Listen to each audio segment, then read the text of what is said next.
I would say if you take away anything from this the part of the lecture, a part of the diagonal part, it's this idea of if there's a space and you have stones on each side of them, then you can use this diagonal jump. So let's just talk about how this works. This is a pro game. It was from the book example. It was Lee Chang Ho as white and Cho Hoon, I'm going to butcher it, Hyun, as black. White now uses the elephant's diagonal. I put the names together now. And so once again, white drops an elephant. So we see black's in trouble now. When black first plays here, he thinks that he can get out this way, but as he does, this is going to make noise in the west to attack in the east. So it's going to hurt this group. So he decides to change his mind, which is usually never good and go. So yeah, he tried to escape with the Mark Stone, but now he's pushing through the eye of the storm, right? And so he's going to try and go through this elephant's jump. But as we know, this shouldn't go well for him. So once again, we see the knight's move. Always remember that when somebody pushes through your elephant's eye, you usually want to follow up with a knight's move. This is almost always the correct answer. Of course, do your reading, but I just do it by instinct at this point. So black tries to create some aji and cutting points, but it doesn't work. White becomes thick, white becomes thick, white pushes through, and then jumps out here, making kind of like a huge net. Black can't get away with the getting out, so white ends up, making a bamboo joint. And so now black has to come back to save itself.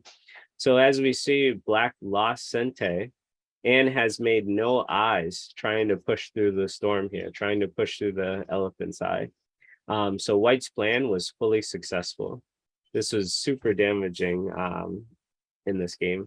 So it was really cool to see.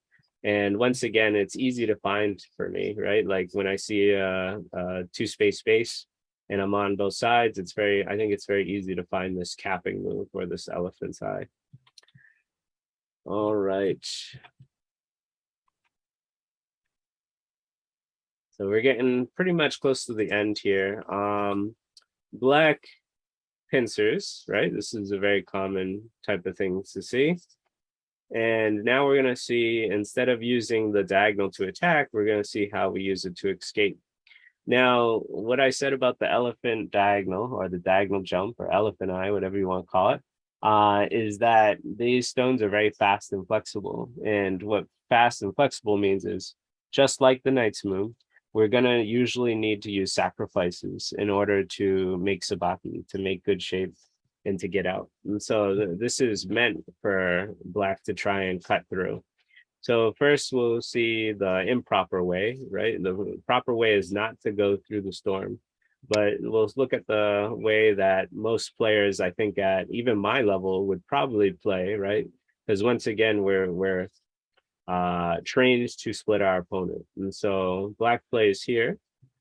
White now makes a knight's move. And once again, we see that when somebody pokes through your eye, you use a knight's move.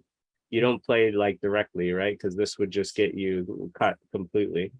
So you play this, and black has to push, right, to save its corner.